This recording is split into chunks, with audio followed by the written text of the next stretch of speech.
إنما المؤمنون الذين إذا ذكر الله وجلت قلوبهم وإذا تليت عليهم آياته زادتهم إيمانا وعلى ربهم يتوكلون রব্বুল আলামিন বলেন নির্ভেজাল মোমেন, এক নম্বর মোমেন, খাঁটি মোমেন হচ্ছে তারা ইদা যুকির আল্লাহ, যখন তার সামনে আল্লাহর নাম উচ্চারণ হয়ে যায়, যখন আল্লাহ রব্বুল আলামিনের নাম একজন খাঁটি মোমেন নির্ভেজাল মোমেন তার কাছে যখন উচ্চারণ হয়ে যায়, ওয়াজিলাত কুলুবুহুম, তার হার্ট থরথর করে কাঁপতে থাকে। আল্লাহু আকবার। ওয়াইদা তুলিয়াত আলাইহিম, আর যখন তার সামনে কোরআন তেলাওয়াত করা হয়, কোরআন দিয়ে যে যখন ডাকা হয়, আসো কোরআন পড়ি, কোরআন বুঝি, আল কোরআনের সমাজ গড়ি। ইদা যুকিরাল্লাহ, অন্তরটা যেরকম কাঁপে। ওয়াইদা তুলিয়াত আলাইহিম, যখন কোরআন তেলাওয়াত করা হয়, কোরআন দিয়ে দিয়ে যখন ব্যক্তিকে ডাকা হয়, জাদাতুহুম ঈমানা, ওই ব্যক্তির আর ঈমান ছোট্ট থাকে না, ঈমানটা বেড়ে পরিপূর্ণ হয়ে যায়। তাহলে একজন খাঁটি মোমেন নির্ভেজাল মোমেন, আল্লাহর নাম তার ভালো লাগবে না খারাপ লাগবে? আর যার জিহ্বার স্বাদ নষ্ট হয়ে গেছে তার কাছে ভালো লাগবে না, তার কাছে ভালো লাগবে চগলখড়ি, মানুষের বদনাম, ওলামায়ে কেরামদেরকে গালি দেওয়া, ঠিক কিনা বলেন? ওলামায়ে কেরামদের বিরুদ্ধে প্রোপাগান্ডা ছড়ানো, ভালো মানুষের বিরুদ্ধে প্রোপাগান্ডা ছড়ানো, মিথ্যা কথা, মিথ্যার ঝুড়ি নিয়ে তারা বসে পড়বে, কারণ জিহ্বাটা নষ্ট হয়ে গেছে। মানুষের বিরুদ্ধে গীবত করতে ভালো লাগবে, মানুষের চগলখড়ি করতে ভালো লাগবে। আল্লাহ নবীর কাছে একজন সাহাবী গিয়ে বললেন, ইয়া রাসূলুল্লাহ বান্নাজা, কি করে আমি মুক্তি পেতে পারি, কিভাবে আমি জাহান্নাম থেকে, জাহান্নামের এই গ্রেপ্তার থেকে আমি মুক্ত পেতে পারি, আমি মুক্ত আকাশে ঘুরতে পারি, আমাকে জানিয়ে দেন। আল্লাহর নবী তিনটা কথা বলছেন। কয়টা? এক, আল্লাহর নবীর সাথে সাথে জিহ্বাকে ধরে বললেন, তোমার এই জিহ্বাকে সংযত করো, জিহ্বাকে তুমি মানিয়ে রাখো। যদি তুমি জিহ্বার গ্যারান্টি দিতে পারো, মাইয়াজমাল্লি বাইনা লাহিয়াইহি ওয়া মা বাইনা রিজলাইহি আজমাল্লাহুল জান্নাহ, ও আমার সাহাবীরা, তোমরা যদি দুটো জিনিসের গ্যারান্টি দিতে পারো, আমি মুহাম্মদ তোমাদেরকে জান্নাতের গ্যারান্টি দিলাম। প্রথমটা হচ্ছে লজ্জাস্থান, দ্বিতীয় হচ্ছে দুই ঠোঁটের মাঝখানে যেটা থাকে সেটার নাম হচ্ছে কি? এই দুটো জিনিসের গ্যারান্টি যদি আল্লাহ নবী চেয়েছেন মানুষের কাছে, দুটো জিনিসের গ্যারান্টি দেওয়া যায়, মুহাম্মদ সাল্লাল্লাহু আলাইহি ওয়াসাল্লাম আমাদেরকে জান্নাতের গ্যারান্টি দিবেন। তাহলে আজকে থেকে আমরা তাফসীরের দ্বিতীয় শিক্ষা, এই জিহ্বা দিয়ে কারো গীবত করব না, কারো চগলখড়ি করব না, কারো বদনাম করব না। মনে থাকবে? কারো বদনাম এই জিহ্বা দ্বারা করব না, কারণ এই জিহ্বাটা শুধুমাত্র আল্লাহ নবী বলেছেন তিন শ্রেণীর মানুষদেরকে জান্নাত থেকে জান্নাতে নিয়ে যাবেন। তার এক নম্বর হচ্ছে লিসানান জাকির, ওই জিহ্বা। আলাইহি ওয়াসাল্লাম বলছেন, আল মুসলিমু মান সালিমাল মুসলিমুনা বিল লিসানিহি ওয়া ইয়াদিহি। মুসলিম ওই ব্যক্তি কে? হু ইজ মুসলিম? মুসলিম কে বলেন তো আপনারা? মুসলিম কে? আসলে মুসলমানরা কে?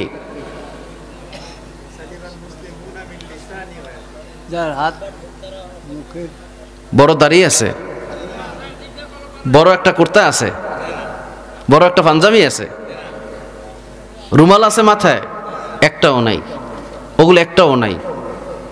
আল্লাহ নবী বলেন, আল মুসলিমু মান সালিমাল মুসলিমুনা মিন লিসানিহি ওয়া ইয়াদিহি। মুসলমান ওই ব্যক্তি যার জবান থেকে আর হাত থেকে অপর ব্যক্তি নিরাপদ থাকে না। যে ব্যক্তির হাত থেকে অপর ব্যক্তি নিরাপদ থাকে, হোক সে মুসলিম, হোক সে বৌদ্ধ, হোক সে আমার দলের বিপরীত। সবাই যে আওয়ামী লীগ করতে হবে এরকম তো কথা ছিল না। সবাই বিএনপি করবে এরকম কোনো কথা আছে নাকি? সবাই কি জামাত করবে এরকম কথা আছে নাকি? আল্লাহর জমির, আল্লাহর দিন কায়েমের জন্য যেই দলটা বেশি প্রয়োজন ওই দলটাই মানুষ করবে, ঠিক কিনা বলেন? তা তুমি কেন পিঠে ঘরবাড়ি ছাড়া করলা? নিঃসন্দেহে তুমি মুসলমান নয়। দেখেন,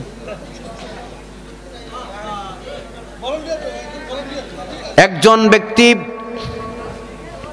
মিন লিসানিহি ওয়া ইয়াদিহি, যে ব্যক্তির জবান থেকে, জবান দিয়ে চগলখুরি করবে না, আর হাত দিয়ে কোনো মানুষকে বিনা বিচারে হত্যা করবে না, ফাঁসি দেবে না, গুম করবে না, হাত দিয়ে কোনো মানুষকে বিনা বিচারে থাপ্পড় দিবে না, বিনা বিচারে ঘরবাড়ি ছাড়া করবে না, বিনা বিচারে একজন মানুষকে ক্ষতি করবে না, জেলখানায় বন্দি করবে না, জিহ্বা দিয়ে মিথ্যা সাক্ষ্য দিয়ে ঘরবাড়ি ছাড়া করবে না, মিথ্যা দিয়ে মিথ্যা সাক্ষ্য দিয়ে জিহ্বা দিয়ে তাকে ফাঁসির মঞ্চে চড়াবে না।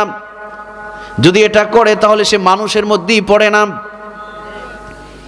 আল্লাহ নবী শেষ পর্যন্ত বলেছেন, খয়রুন নাস মাইয়ানফাউন নাস, তোমাদের মধ্যে ওই ব্যক্তি কল্যাণকামী যিনি মানুষের কল্যাণে কাজ করেন, যিনি মানুষের কল্যাণে কাজ করেন, চান মানুষের ভালো চান।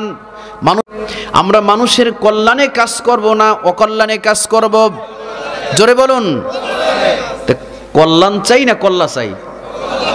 শব্দ কিন্তু দুইটা, একটা হলো কল্যাণ, সভাপতি সাহেব, একটা হলো কল্যাণ আর একটা হলো কল্লা। এখন আপনারা চান কোনটা? জোরে বলেন, কোনটা চান? জোরে বলেন, আরো জোরে। ভুলে গেছে মানুষ স্লোগান। স্লোগান না দিতে না দিতে এই 15 বছরে, কারণ ভোর যদি রাত্রে হয়, আমার গ্রামের এক লোক, যে দল পালাই গেছে এই দলের এক লোক আমার, হাফেজ সাহেব, উপজেলা নির্বাচন, আমি ঢাকাতে জানি যে ভোট দেওয়া যাইবে না, কমা যাই লাভ নাই। তো আমি চিন্তা করলাম জোহরের আগ দিয়ে, তা আমি ওই নেতারে ফোন দিলাম, ফোন দিয়ে বললাম যে ভাই আমার ভোটটা আপনি দিয়ে দিয়েন। হাফেজ সাহেব ভোট দিয়ে হেলাইছি। আমি কি এটাই সুন্দর হয়েছে ভাই, এর ডিজিটাল কি চান, আমনে ঢাকা ভোট হয়ে গেছে। না, আপনার ভোটটা ক্ষমা নষ্ট করবো, দিয়ে হেলাইছি। আমি কি দিয়ে হেলাইছেন, ভালো হয়েছে, তাহলে ভোট দিতে পারছি। স্লোগান যেহেতু দেয়নি, স্লোগান ভুলে গেছি। জোরে বলুন, মানুষের কল্যাণ চাইবেন না অকল্যাণ চাইবেন? কল্যাণ চাইেন, কল্লা চাইেন না। যদি কল্লা চান তাহলে আপনার কল্লাও কিন্তু যাইবে। যারা চিন্তা করছিল 2041 সাল পর্যন্ত ক্ষমতায় থাকবে, মানুষের মারিয়ে মানুষের কল্লা নিয়ে, বিশ্বাস করুন, কারো চোখে পানি ঝরিয়ে, কারো জমিনে জুলুম করে অন্যায় করে ফেরাউন টেকতে পারেনি, হামান পারেনি, কারুন পারেনি, নমরুদ পারে নাই। পৃথিবীর যত জালেম শাসক আসবে কেউই পারবে না, সব খুনি হাসিনার মতো পালিয়ে যাওয়া লাগবে। মানুষের অকল্যাণ চাইেন না। অকল্যাণ চাইলে আপনার কল্যাণও কিন্তু যাবে। বহুদিন আগের কথা, লোকেরা ঘোড়ায় বিবাহ করত। তো এক লোকের ঘোড়া নাই, তো এক ঘোড়াওয়ালার কাছে গিয়ে বলল, ভাইজান আপনার ঘোড়াটা দিবেন, বিবাহ করে ফেরত দিতাম। জীবনে বড় শখ করেছি, ঘোড়ায় বিবাহ করব। লোকটা ঘোড়া দিল না, ঘোড়া ছাড়াই বিবাহ করেছে। আর সে কদরের রাত ভর ইবাদত করে আল্লাহকে মোনাজাত দিয়ে কান্দে, আল্লাহ এইবার কদর রাতের বিনিময়ে তোমার কাছে কিচ্ছু চাই না, মসজিদ থেকে বের হয়ে যেন শুনি ঘোড়াটা মারা গেছে। মসজিদে বই আর একজনের ঘোড়া মরার বরদোয়া করে। এরকম মানুষ আছে না? আল্লাহ তাআলা এইবার কদর রাতের বিনিময় কিছু চাই না, মসজিদ থেকে বের হয়ে যেন শুনি ঘোড়াটা মারা গেছে। মোনাজাত শেষ করে বাড়িতে গিয়ে দেখে মা কান্দে। কয় বাবা কাঁদো কেন? কয় মা, বাবা তুমি একটা গরু পালতা না? কয় মা কি হয়েছে? কয় বাবা রাত্রে গরুটা মারা গেল। মাগো খুদাই কি ঘোড়াও চেনে না আর গাভীও চেনে না, সারা রাত কইলাম কে রইল কি? আল্লাহ চেনে না, আল্লাহ চেনে না। অন্য কারো জন্যে তুমি করলে মোনাজাত, তা অবিকল তোমার তরে তোমার তোলা হাত। অন্য কারো শোকের তাপে সঙ্গী হলে ঠিক, তোমার শোকেও সঙ্গী পাবে এটাই স্বাভাবিক। তুমি হৃদয়হীন হলে যে পাবে না অন্য হৃদয়, আল্লাহ তাআলার তরফ থেকে যায় পাওয়া তার বিনিময়। পরের জন্যে করলে কিছু নিজের জন্য করা হয়, আল্লাহ তাআলার তরফ থেকে যায় পাওয়া তার বিনিময়। অন্য কারো শোকের তাপে সঙ্গী হলে ঠিক, তোমার শোকেও সঙ্গী পাবে এটাই স্বাভাবিক। অন্যে মারা গেছে তুমি মিষ্টি বিতরণ করো, তুমি সালাউদ্দিন কাদের চৌধুরীর এই কবরটার উপরও গিয়ে লাথি মেরেছ, তুমি আল্লামা সাইদির জানাজা পড়তে দাওনি, তুমি শহীদ মুজাহিদুল ইসলামের শহীদ আলী হাসান মুজাহিদের লাশটা তোমরা ফরিদপুরে ঢুকতে দাও নাই, এই সমস্ত মানুষকে তোমরা জানাজা পড়তে দাওনি। সালাউদ্দিন কাদের চৌধুরী লৌহ মানব, মানুষটা মরার পর কবরটার উপরে গিয়ে লাথি মেরেছ। যারা এই আকাম কুকাম করছো, জমিন তোমাদেরকে কান ধরে বের করে দাদা বাড়িতে পাঠাইয়া দিছে। মনে থাকবে? কারো পানি ঝরাইয়েন না, কারো চোখের পানি যারা ঝরিয়েছে বন্ধু, তারা এই জমিনে টিকতে পারে নাই। চোখের প্রত্যেকটা চোখের ফোঁটা ফোঁটা পানি ওই ব্যক্তির জন্য কাল সাপের বিষ হয়ে দাঁড়িয়ে গিয়েছে। দ্বিতীয় হচ্ছে কলব। ইযা যুকিরাল্লাহু ওয়াজিলাত কুলুবুহুম, কলবে বসাইবেন কি? কলবে কাকে বসাইবেন? জোরে বলেন। আল্লাহ রাব্বুল আলামিন বলেন ইযা যুকিরাল্লাহ, যারা আমার নাম শুনেছে, আল্লাহু আকবার, ইযা যুকিরাল্লাহ, আমার নাম উচ্চারণ যারা শুনেছে, ওয়াজিলাত কুলুবুহুম, তার অন্তরটার ভিতরে ঈমানটা পরিপূর্ণ হয়ে গিয়েছে। তাহলে কলবে বসাইবেন কি? জোরে বলুন, কাকে বসাইবেন? না আয়না বসাইবেন? আমরা তো কলবে আয়না বসাই। দয়াল বাবা কেবলা কাবায় আয়নার কারিগর, আয়না বসাইয়া দে মোর কলবের ভিতর বাবারে। হ্যাঁ, কি বসাইবেন? আয়না না, আয়না বসাইবেন না, আল্লাহকে বসাইবেন। ইদা যুকিরাল্লাহু ওয়াজিলাত কুলুবুহুম, কলবে বসাতে হবে, হার্টে হৃৎপিণ্ডে বসাতে হবে আল্লাহকে, কোনো ব্যক্তিকে নয়, কোনো বাবাকে নয়, কোনো পীরকে নয়, কোনো ল্যাংটাকে নয়, কোনো মাজারওয়ালাকে নয়, কোনো জোটটাকে নয়। বসাইবেন কাকে? মনে থাকবে লোকমান আলাইহির রাহমাত যে কথা বলেছেন, কি বলেছেন বলেন তো? বাচ্চা, দুটো জিনিস যদি ভালো হয়ে যায় তা গোটা দেহটাই ভালো হয়ে যায়। যে কথা লোকমান বলেছেন ঠিক একই কথা রাসূল সাল্লাল্লাহু আলাইহি ওয়াসাল্লাম ১৫০০ বছর আগে লোকমান আলাইহির রাহমার ৩২০০ বছর আগে পৃথিবী থেকে গত হয়েছে। ঠিক একই কথা একই সুরে মুহাম্মদ সাল্লাল্লাহু আলাইহি ওয়াসাল্লাম পৃথিবীতে এসে বলেছেন। অর্থাৎ নবীদের কথার মধ্যে, আল্লাহর ওহির জ্ঞানের মধ্যে কোনো পার্থক্য হয় না, কিন্তু ব্যক্তির কথার মধ্যে পার্থক্য হয়, তাই না? ব্যক্তির কথার মধ্যে আলাদা আলাদা মতনৈক্য থাকতে পারে, কিন্তু একজন নবীর সাথে একজন নবী দেখা হয়নি। পৃথিবীতে 2,24,000 মতান্তরে বেশি নবী এসেছেন পৃথিবীতে, লক্ষ লক্ষ, কিন্তু কারো কথার সাথে কারো মিল, কারো সবাই আসছে, কারো সাথে কারো দেখা হয়নি, কিন্তু কথা ছিল এক অভিন্ন। সুবহানাল্লাহ বলবেন না? আল্লাহ রাব্বুল আলামিন বলেন وَإِلَى مَدْيَنَ أَخَاهُمْ شُعَيْبًا قَالَ يَا قَوْمِ اعْبُدُوا اللَّهَ مَا لَكُمْ مِنْ إِلَٰهٍ غَيْرُهُ। শুআয়ব আলাইহিস সালাম মাদায়ানবাসীর নিকটে এসে বলছেন, ও আমার কওম, ও আমার জাতি, তোমরা এক আল্লাহর গোলামি করো। আবার মুসা আলাইহিস সালাম এসে বলছেন, ক্বালা ইয়া কওমি ইবুদুল্লাহ, তোমরা এক আল্লাহর গোলামি করো। ইব্রাহিম আলাইহিস সালাম গোটা জাতিকে মূর্তির সামনে মাথা নত করতে দেখছেন। তিনি ডেকে বললেন, ইয ক্বালা লি আবিহি ওয়াকাউমিহি মা হাদিহি তামাসিলুল্লাতী আনতুম লাহা আকিফুন। ইব্রাহিম আলাইহিস সালাম দেখলেন আল্লাহকে বাদ দিয়ে লোকেরা মূর্তির পূজা করে, ভাস্কর্যের পূজা করে, স্ট্যাচুর পূজা করে। এই পূজা অর্চনা করার জন্য আমাদের স্কুল, মাদ্রাসা, কলেজ, রাস্তার মোড়ে মোড়ে, 3 রাস্তার মোড়ে মূর্তি বানিয়েছিল মূর্তি বাজারীরা। ক্ষমতা ছেড়ে পালিয়ে যাওয়ার 2 ঘন্টার মাথায় সব মূর্তিকে গুঁড়িয়ে মাটির সাথে তাওহীদি জনতা মিটিয়ে দিয়েছে। এটা মূর্তি পূজারীদের দেশ না, এটা বাংলাদেশ, এটা মুসলমানদের দেশ, এটা রাজা গৌর গোবিন্দের দেশ নয়। ঠিক কিনা বলুন? মনে রাখতে হবে, যারা পূজা করতে মোড়ে মোড়ে চেতনার নামে, খালি চেতনা, 72-এর চেতনা, কি চেতনা? 71-এর চেতনা, কি চেতনা? মুক্তিযুদ্ধের চেতনা। মুক্তিযুদ্ধ বিকৃত করে, এই মুক্তিযুদ্ধকে হাইজ্যাক করে, এই মুক্তিযুদ্ধকে কিডন্যাপ করে এই জালেম শাসকরা 15টা বছর পর্যন্ত এদেশের মানুষকে কষ্ট দিয়েছে। ঠিক কিনা বলেন? কোন চেতনা আমরা বিশ্বাস করি না, আমরা চেতনা বিশ্বাস করি বদরের চেতনা। যদি মুক্তিযুদ্ধের চেতনায় যদি দেশ স্বাধীন হতে পারে, মুক্তিযুদ্ধ আগে না বদর আগে? জোরে বলুন। তো আমাদের চেতনা হচ্ছে বদরের চেতনা। সবাই বলুন, বদরের হাতিয়ার গর্জে উঠুক। আর একবার বলুন, বদরের হাতিয়ার।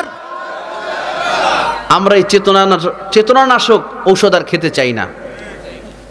আমরা এই চেতনানাশক ঔষধ আর খেতে চাই না। মনে থাকবে? প্রত্যেক নবীর কথা ছিল এক। ইব্রাহিম আলাইহিস সালাম এসে দেখলেন গোটা জাতিকে, তার বাবাকে দেখলেন মূর্তির সামনে পড়ে আছে।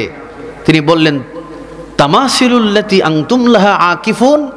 বাবা, এটা কি তামাশা করছো তোমরা, যেটা খাওয়ায় না, খেতে পারে না, খাওয়ায় না, নিজের কোনো উপকার করতে পারে না, অন্যের কোনো উপকার করতে পারে না, এটা কেন করছো? গ্রামবাসী বলল, ক্বালু ওয়াজাদনা আবাআনা লাহা আবিদিন। ও ইব্রাহিম, আমরা করছি মূলত আমাদের বাপ দাদাকে দেখেছি এই মূর্তির সামনে মাথা নত করতে। ইব্রাহিম আলাইহিস সালাম মূর্তির বিরোধিতা করেছিলেন। তিনি সেই নমরুদের সামনে দাঁড়িয়ে বললেন, অতাল্লাহি লাকিদান্না আসনামাকুম আন তুওয়াল্লু মুদবিরিন। আল্লাহু আকবার। তিনি চিৎকার মেরে বলেছিলেন, অতাল্লাহি, আল্লাহর কসম, লাকিদান্না আসনামাকুম আন তুওয়াল্লু মুদবিরিন, আমি মূর্তিকে মাটির সাথে গুঁড়িয়ে দেবই। মূর্তিকে আমি মাটির সাথে গুঁড়িয়ে না দেয়া পর্যন্ত ক্ষান্ত হব না। যেই কাজ সেই কথা, যেই কথা সেই কাজ। ইব্রাহিম আলাইহিস সালাম মূর্তিকে মাটির সাথে গুঁড়িয়ে দিয়েছিলেন। তাহলে আমরা মূর্তি বানাতে এসেছি না ভাঙতে এসেছি? জোরে বলুন, বানাতে এসেছি না ভাঙতে এসেছি? মূর্তি ভাঙতে এসেছি, বানাতে আসেনি। এই মূর্তি ভাঙার অপরাধে এই মূর্তি পূজারীরা আজকে থেকে হাজার হাজার বছর আগে ইব্রাহিম আলাইহিস সালামকে, আগুন রে ইব্রাহিমের জন্য শান্তিদায়ক, ঠান্ডা হয়ে যাও। আল্লাহ রাব্বুল আলামিন আগুনকে বললেন, নমরুদকে বলেন নাই। এর দ্বারা বোঝা যায় আল্লাহ আগুনের কোনো জ্বালাবার ক্ষমতা নেই। আগুন যে ক্ষমতা পেয়েছে কার থেকে? আল্লাহ আগুনকে নিষেধ করেছেন জ্বালাতে। আগুন একেবারেই ফুল বাগিচা হয়ে গেছে। এজন্য আল্লামা শেখ সাদী বলেন, আজো ভি ইব্রাহিম কা ইমা পয়দা, আজ যদি তোমাদের মাঝে ইব্রাহিমের সেই মান আনিতে পারো, অগ্নিকেও তোমার মালিক ফুলের বাগান বানাতে পারে। মুসার মতো ঈমান হলে একে একে দরজা খোলে, ইব্রাহিমের মতো ঈমান হলে আজও তোমার রব তোমার জন্য আগুনকে ফুলের বাগান বানাবেন। মুসার মতো ঈমান হলে রাস্তা হবে সাগর জলে। আমরা তো সেই মুসলমান যেই মুসলমানের জন্য ফোরাতের পানি দাঁড়িয়ে গিয়েছিল। আমরা তো সেই মুসলমান, তাই গ্রিসের সেই খরাস্রোত নদী মুসলমানদের থালা বাসনকে ফেরত দিয়েছিল। হযরতে আবি ওয়াক্কাস রাদিয়াল্লাহু তাআলা আনহু আল্লাহ নবীর কোরআনের দাওয়াত দিতে গিয়ে তাইগ্রিস সমুদ্রের পাড়ে গিয়ে দাঁড়ালেন। সমুদ্রের খরস্রোত নদী, খরস্রোত পানি বয়ে যাচ্ছে আফ্রিকায়। তার সাথে ৭০,০০০ আল্লাহর নবীর সাহাবী, আল্লাহু আকবার বলবেন না। সাদ বিন আবি ওয়াক্কাস রাদিয়াল্লাহু তাআলা আনহু দাঁড়িয়ে বললেন, ও নবীর সাহাবীরা, তোমরা কি চাও আল্লাহর দ্বীনের এই কালেমার পতাকা এখানেই উড়বে? আফ্রিকার উপরে কি আর কালেমার পতাকা উড়বে না? তোমরা কি চাও আল্লাহর জমিনের পতাকা এই শুধুমাত্র এই ভূখণ্ডে উড়বে? তোমরা কি চাও না আল্লাহর জমিনে আল্লাহর দ্বীনকে সরিয়ে দিতে? সাহাবীরা বললেন, আমরা তো সবাই চাই, কিন্তু আমরা কি করে এই খরস্রোত নদী পাড়ি দেব? কি করে এই তাইগ্রিস সমুদ্রে পাড়ি দেব? সাদ বিন আবি ওয়াক্কাস, বুখারীর দীর্ঘ বর্ণনা, তিনি বললেন, কোনো জাহাজ নাই, কোনো নৌকা নাই, এই সমুদ্র পাড়ি দেওয়ার মতো কিছু নাই, তোমরা কি করবে? সাদ বিন আবি ওয়াক্কাস বললেন, আমার পিছনে পিছনে আমার সাহাবীরা ও আমার আল্লাহর নবীর সাহাবীরা আমার পিছনে পিছনে নামতে থাকো। ৭০,০০০ সাহাবী, ইতিহাস সাক্ষী, ৭০,০০০ সাহাবী বিনা জাহাজে বিনা নৌকায় এই আফ্রিকার খরস্রোত পাড়ি দিয়ে আফ্রিকার জঙ্গলে পৌঁছে গিয়েছিলেন। পৌঁছে গিয়ে দেখলেন হিংস্র সাপ, বানর, চিতাবাঘ, কোবরা এবং হিংস্র জানোয়ারেরা বসবাস করতেছে আফ্রিকার জঙ্গলে। সাদ বিন আবি ওয়াক্কাস রাদিয়াল্লাহু তাআলা একটা মাটির স্টেজ বানালেন, উঁচু একটা টিলা বানালেন। টিলার উপরে দাঁড়িয়ে বললেন, ও আফ্রিকার জঙ্গলের পশুরা, ও সাপেরা, ও বাঘেরা, ও বানরেরা, ও হিংস্র প্রাণীরা, আমরা আসহাবে রাসূলুল্লাহ সাল্লাল্লাহু আলাইহি ওয়াসাল্লাম, আমরা আল্লাহর নবীর সাহাবী, এসেছি কালেমার দাওয়াত দিয়ে এই আফ্রিকার ভূখণ্ডে। সাদ বিন আবি ওয়াক্কাস যখন সমুদ্র পার হলেন, পার হয়ে যখন সমুদ্র পাড়ে দাঁড়ালেন, দাঁড়িয়ে সাহাবার দিকে মুখ করে বললেন, ও সাহাবীরা, তোমাদের কি কারো কিছু হারিয়ে গিয়েছে কিনা? এই খরস্রোত তাইগ্রিস সমুদ্র তোমাদের কিছু নিয়ে গেছে কিনা? তখন একজন সাহাবী বললেন, ও সাদ বিন আবি ওয়াক্কাস, আমার একটা লবণের বাটি হারিয়ে গিয়েছে। তখন সাদ বিন আবি ওয়াক্কাস বলেন, আল্লাহি, আল্লাহর কসম, যারা আল্লাহর দ্বীনের জন্য ঘর থেকে বের হয়েছে তাদের কিছু হারিয়ে যেতে পারে না।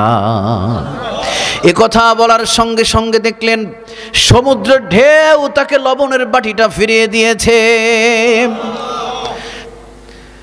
আফ্রিকার জঙ্গলে দাঁড়িয়ে সাদ বিন ওয়াক্কাস একটি ঘোষণা দিলেন, একটি বক্তব্য দিলেন, ও আমার আফ্রিকার জঙ্গলের পশুরা, আমরা মুহাম্মদ সাল্লাল্লাহু আলাইহি ওয়াসাল্লামের দ্বীন, আমরা সাহাবে রাসূলুল্লাহ, আমরা নবীর সাথীরা এসেছি দ্বীনের পতাকা এই আফ্রিকার জঙ্গল ওড়াতে। তোমরা কি আমাদের সাথে আমাদেরকে কি খেয়ে শেষ করে দিবে নাকি সাহায্য করবে? ইতিহাস সাক্ষী, বাঘের কাতারে বাঘ, বানরের কাতারে বানর, সাপের কাতারে সাপ, প্রত্যেকের বাল বাচ্চা মুখে কামড়ে ধরে সাহাবায়ে কেরামদের জন্য জায়গা করে দিয়েছিলেন। এ শাহাদাত গাহে, আল্লামা ইকবাল কত চমৎকার করে বলেছেন, এ শাহাদাত গাহে উলফত মে কদম রাখনা, লোক সমঝতে হে মুসলমান হোনা। আমরা মনে করেছি আমরা মুসলমান হয়ে গেছি। মুসলমান হয়ে যাওয়া মানে হচ্ছে ঈদগাহের, শহীদের ঈদগাহে প্রত্যেকের নাম লেখার নাম হচ্ছে মুসলমান। আমরা সবাই আল্লাহর জমিনে আল্লাহর দ্বীনকে বিজয়ী করার জন্য, শহীদ হওয়ার জন্য, আল্লাহর জমিন আল্লাহর দ্বীনকে বিজয়ী করার জন্য সবাই রাজি আছি কিনা? হাত উঁচু করে দেখান। নারায়ে তাকবীর। আল্লাহ আমাদেরকে কবুল করুন, আমিন। প্রিয় ভাইরা, যদি মাইক এবং ডিস্টার্ব না করতো আমি অনেক দূর যেতে পারতাম, অনেক দূর যেতে পারতাম, কিন্তু এই ডিস্টার্বের কারণে আমি পিছনে পড়েছি, আলোচনার খেই হারিয়ে ফেলেছিলাম। যাই হোক, এখন আমরা মোনাজাত দিয়ে যাবো, ওঠা বসা করবেন না। যদি কারো একান্তই যাওয়া লাগে ইস্তেঞ্জা সেরে আবার যার যার জায়গায় বসে পড়বেন। আজকে শেষ দিন, মোনাজাতের দিন, চলে যায়েন না, ঠিক আছে ভাই? প্রিয় ভাইরা, তাহলে কোন জায়গায় কথা রাখছিলাম? অন্তর যদি ভালো হয়ে যায়, কলব ভালো হয়ে গেলে সবটাই ভালো হয়ে যায়। যেই কথা নবী লোকমান বলেছিলেন ঠিক একই কথা নবী করিম সাল্লাল্লাহু আলাইহি ওয়াসাল্লাম বলছেন। নবীদের কথার মধ্যে কোনো পার্থক্য হয় না। ব্যক্তির কথার মধ্যে পার্থক্য আছে না নাই? যদি জিজ্ঞেস করা হয় ব্যক্তির, দেখেন ব্যক্তির কথার মধ্যে কত পার্থক্য। হিউম্যান বডি, মানুষকে নিয়ে মানুষের গবেষণা হয়েছে অনন্তকাল ধরে, আবহমান কাল থেকে গবেষণা হচ্ছে মানুষের মূল সমস্যা কি। প্রিয় ভোলাবাসী, বলুন তো আপনারা মানুষের মূল সমস্যা কি? বলুন, মানুষের আসলে মূল সমস্যাটা কি? এই পৃথিবীতে একজন বিজ্ঞানী এসেছিলেন, তিনি বলছেন, মিস্টার লেনিনকে জিজ্ঞেস করা হয়েছিল যে ভাই আসলে আপনি বলেন মানুষের কি সমস্যা? তিনি বলছেন মানুষের আসলে সমস্যা হলো পেট সমস্যা। পেট সমস্যাই কি সমস্যা? এজন্য একটা তারা এই ভোগবাদীরা, এই পেট পূজারীরা, এই দুনিয়াদারীরা, তাদের একটা স্লোগান আছে যে মানুষের পেট ঠিক তো দুনিয়া ঠিক। আসলে কি মানুষের পেট ঠিক থাকলে দুনিয়া ঠিক থাকে? পেট পূজারী যারা, পেট পূজারী, দুনিয়াদারী যারা, ভোগবাদী যারা, বস্তুবাদী, তাদের স্লোগান হচ্ছে পেট ঠিক তো দুনিয়া ঠিক। আমাদের পেট থাকলেও পেট কার জন্য? কার জন্য? কিসের পেটের পূজা করবেন? আপনি কি একবারে একটা ইলিশ মাছ খেতে পারেন? 2 হেলে ডিম খেতে পারেন? আচ্ছা, একটা মুরগি কি ফ্রাই করে দিলে আপনি খেতে পারেন? আচ্ছা, আপনি কি 5 কেজি একবারে আপনি রসগোল্লা খেতে পারেন?